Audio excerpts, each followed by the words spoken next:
All right, this is Alex for another edition of You Might Not Know.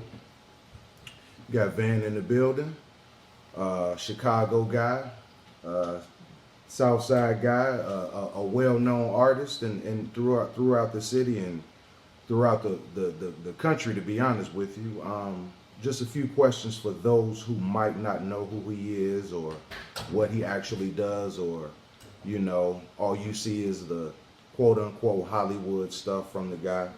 How you doing today, my brother? I'm pretty good, bro, man. Thanks for having me, man. My man. I appreciate you as well. I appreciate you for granting me the interview. For sure. For those who don't know specifically, where are you from? Born and raised in Chicago, Chicago native, Southside, Art Progression, 79th Aberdeen, 81st and May. You know what I'm saying? Real Southside shit, you know what I'm saying? Southside guy. Okay. Can you cuss on your show, man? Yeah, we can do I don't anything. know. Alright, cool. We all good. We all good. That's And all we gonna those keep made it a raw couple just like mistakes. that. I don't edit out none of this type of shit. We all good. Yeah, we just want to get to know the real guy. We don't want no Hollywood stuff. We sitting at your table. You I'm understand? a real Southside nigga. How about that? Okay. My man. So, given the fact that you are, we're not gonna say tattoo artist, we're gonna say artist because tattooing comes. It's a lot of stuff that comes before just becoming a tattoo artist. You have to be somewhat of an artist, if not all the way. But when did your passion for being an artist start? Artistry started when I was about 7, 8 years old. I noticed I had a real talent. I kept getting in trouble at school for drawing on folders. Right. Okay. You know what I'm saying? And at that age, I just knew I was good at art because everybody kept telling me, like, man, you gonna have a future in this. Even at that age, like I was always encouraged to, stick with the art. So that's pretty much where it came from, man. And, where did the motivation come from? Like, is it like obviously, like you just said, you got in trouble for doing this, something you just found yourself doing all the time. You can learn better, that's all good. It's something that you found yourself doing all the time, but like, did something boost that? Did something start it? Did something get you into that? And like, for example, I liked basketball. Michael Jordan got me into liking basketball. yeah, Like, I know where you're going with it. what really slid you in there like that? My dad was an artist, bro. You know what I'm saying? He died when I was 7 years old. Okay. You understand? And I that was Rest in around peace. the age. Thank you. That was around the age that I started noticing that I was good at art. Sure. 7, 8, going, 10 years old. My dad was and another guy. You know what I'm saying? That was an influence in my life. After my dad passed, it was a guy that was sending my mom mail from prison, and it was artwork on the mail. And his name was Ronell. Yes. Talking about the nigga was cold. Obviously, something you ain't gonna forget. I'll never forget that. Absolutely. So I used to try to duplicate some of the shit that he sent her on the mail. Right. It was envelopes, you know what I'm saying? Envelope was small as hell, you know what I'm saying? A little small envelope couldn't be no more than 5x7, a little longer. He's drawing like actual portrait figures and cars, That's you know what I'm dope. saying, That's on dope mail, as hell. send it to my mom and shit. So she'll read the mail or whatever, and she'll always give me the envelope. Sure. And I just try to duplicate the envelope. Exactly. You know what I'm Right. Try to saying? do what he did. You know what I mean? Exactly. So I was good with color pencils. I was good with drawing. The imagery I was always good with was looking at something and being able to duplicate what I looked at. It was very, very So you're a dope. You can just like pen and paper. You dope. pen and paper. I'm super dope. Cool. Right. That's right. me. I'm pen and paper. I'm a replica of what I see. That's okay. That's a little because I've met tattoo artists that can't draw like really they can tattoo but they can't just do something and say here I did this. Because tattooing is a certain skill. Anybody can pick up a skill. Mm-hmm. You can pick up a tool and know how to reconfigure a refrigerator. You know what I'm saying? And know how to take apart something and put it back together. That's just a skill. Mm-hmm. People are taught skills, Cool. but people are given gifts from God. Absolutely. I was Obviously. given a gift from Obviously. God to actually work the tool, but being able to make artistry at the tool. You know what I'm saying? Once you practice something so much, I don't give a fuck what it is. I don't think that God has given me. I can practice singing, but I don't think that I would be great at it. I love singing. I don't think that if I was able to, hire a coach and the coach help me work on my lessons, you know what I'm saying, and work on my notes, I don't think that I would be as great as I would be as drawing. Sure. And the ability to be able to tattoo and paint and all these other great things that comes with artistry. I just don't think that, God has given me the talent to sing, which I would love to have. But I don't have that specific talent. You know what I'm saying? I know how to draw. Right. And I know how to tattoo and all those other things, but and artistry comes in the singing format. You know what I'm saying? If you know how to sing, that's an art form. Absolutely, I totally agree.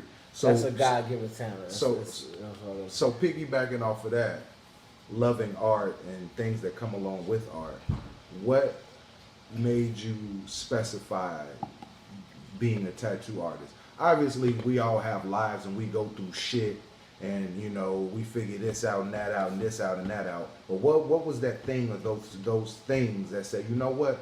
Let me just go ahead and focus on being a tattoo artist as opposed to just a general artist. Well, just saying that you're an artist and drawing, it's not real to me. Like my mom was always like, "Well, you just draw. What are you doing with your artistry?" You know what I'm saying? Tattooing is the actual job. Tattooing is an art form. I have a shop, I have a business. You have to have certain qualifications, certain certifications and licensing to actually, do body modifications and do body art. That's some real shit. Mm-hmm. And when I first started to tattoo, when I learned to tattoo, I took it that much serious to say that this is my craftsmanship. This is when your mom say either get a job or go to school. This is my job. This is my schooling. This is my job. This is my everything. This is what takes me out of being a 9-to-5 to a mogul, a business, your own shit, your own entrepreneur. Sure. That's what took me out of the element of knowing that drawing is one thing, but doing tattoos is a whole nother thing. And you figured that out hands on. Hands on.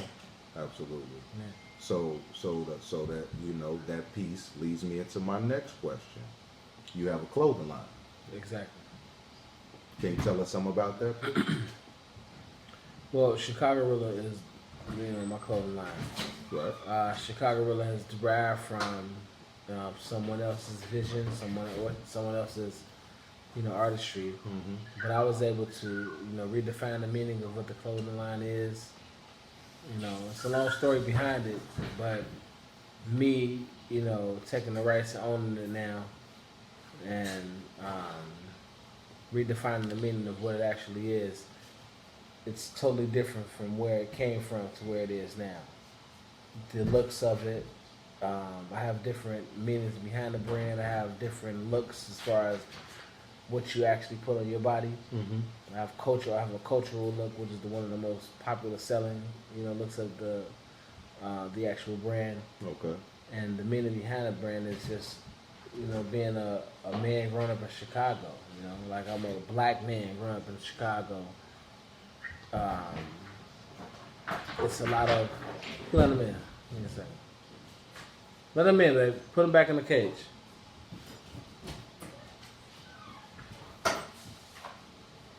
Pick his ass up, put him back in the cage. We'll just drag him over here.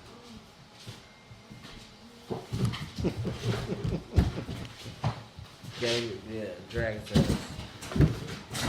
Yeah, Vans Cane Corso is something else. All right, okay. So, reiterate the question, my bad. I know you're going to do your own editing. No, it's all cool. No, not really. I want people to know what's going on. We've been having a conversation in here, and this is going to be, these are just questions that people don't ask. People always want to know some bullshit.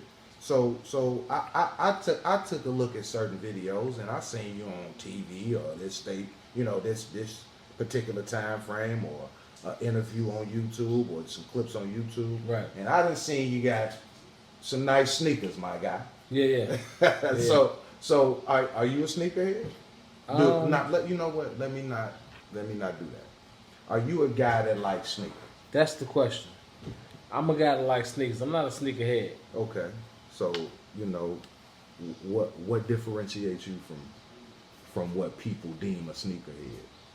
I think a sneakerhead is like specifically deemed to buying those certain sneakers when they come out. If it's a hot sneaker, they buy it because of the name of it. You know what I'm saying? They buy it because if it's a hot sneaker to the world, and think they can over time. Not particularly to themselves. Not to themselves, but over time that they can, benefit off of, which is a smart thing to do. They benefit off of the name and what the brand is, or I got this hot LeBron shoe dropping. I wouldn't never wear no LeBrons. I hoop in some LeBrons. Me, I'm cool on either way. But I think that people buy certain sneakers just that so they can either resell them or profit from them, which is a smart thing. Which differentiates myself because I'm a guy that likes to just buy certain sneakers that I like to wear. I like to look fashionable. I like to look hot. There's certain things, certain shoes that go with, or certain colorways that go with a Chicago hoodie or a Chicago t-shirt that I may design. And there may be some colors that's... I feel like you are, and myself and several 100,000 other people are from a different era. Yeah. I'm not particularly gonna buy something just because everybody likes this or everybody like it's I don't eat certain shit, so I'm not gonna buy the certain a sneaker just because you and your man like it or you and your girlfriend like it. I'm gonna buy it because I like the way it goes, the type of shit that I like to put on. That's the way I am. Okay, cool. Another question for you: what drives you at this point in life? Like when I was 16, sports drove me. When I was in my 20s, school drove me. In my 30s now, my kids, my family, my education, the things I love in life drive me. What drives you at this point? My daughter drives me at this point, which is a part of my family, of course, but I'm eager to see where she's going to be in life. I'm eager to see how far she's going to go. I've made it pretty far in my life. I'm eager to see where I'm going to, end up. I'm eager to see if I'm going to be able to afford to buy my mom a house, which is one of my ultimate goals. Mm-hmm. I'm eager to see, where my television career goes. Mm-hmm. I'm eager to see if it's going to transition, because my television career has transitioned from being a reality television star, but will I ever be able to be a movie star? So I'm eager to see. Definitely a possibility, bro. I'm sure it is, man. And like I said, that just goes to being driven and seeing exactly what you want your life to be, and setting up the goals and the aspirations of what you want in your life. And I'm mid-30s. I don't think that my goals and aspirations has yet to succeed in what I actually want for myself. So I'm eager to see exactly where my life is going to go. You know what I'm saying? I'm in a midpoint in my life where it's good, but I think it can be a lot greater. And it's all up to, it's all up to me. So. Okay, that leads us to this. What can we expect from you? I mean, it seems like you have a grasp on things that you might want to, put your foot in a little bit. But do you have anything concrete that, something that, not necessarily what can we expect from you, but something that's concrete in your mind that you like to wrap your brain around and make concrete? Well, since we're dealing with COVID-19, man, I can tell you what some of my goals and aspirations are from what I set forth. I usually set a 5-year plan, but I've been out of that mindset. I set either yearly goals or I set monthly goals to see exactly what I've been able to accumulate throughout that year's time.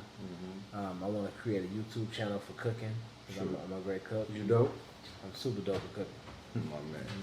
I had some. I just had to get you to say that. Yeah. Go ahead. I would like to, possibly build a food truck, have a food truck out. That would be dope.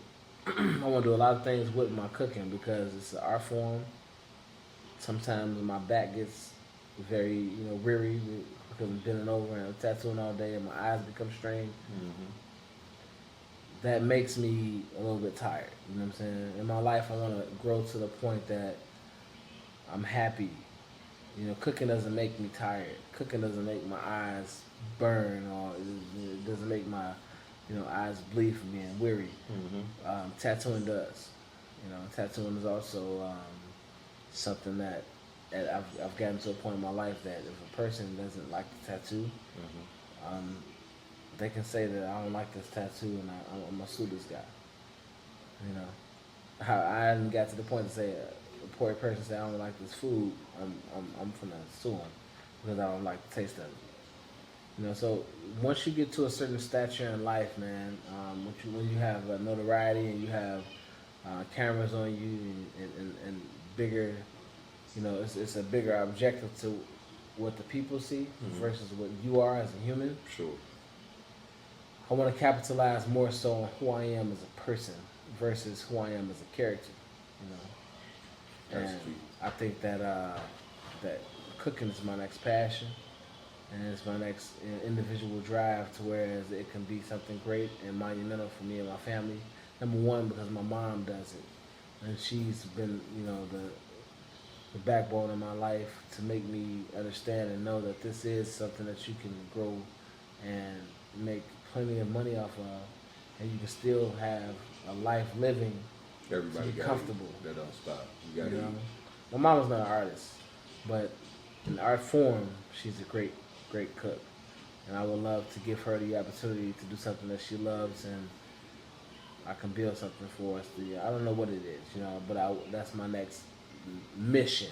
Sure. It's cooking. Got you. All right, well, that's just a few minutes. So people who don't know can get to know Van and not necessarily focus on the nonsense questions, the questions that people ask who probably don't have a life of their own. I appreciate you, dog. You know what I'm saying? We're going through this COVID-19 shit. Yes, sir. So I ain't gonna shake you, I'm gonna dap you up, but I appreciate it, my brother. I thank you for having me once again, brother, and much success to you and from what you're trying to do and what you're creating. I appreciate that. It always starts from the ground up, Yeah. but if you started something and you started from the very, very bottom, you have no other choice but to go up, especially putting the passion and dedication and the drive from whatever you do. Gotta work. I've been there, man. I've been in my deepest, darkest moments, man, and I just had nothing but faith to go up and look beyond. So once again, I appreciate the opportunity. I know we've been trying to connect for the last past week or so, It's all good, yeah. but I'm a man of my word, bro. And when I freed up, I gave you the time that you invested into even DMing me and trying to get this time. So I My appreciate man, you. I appreciate it. No doubt. Cool.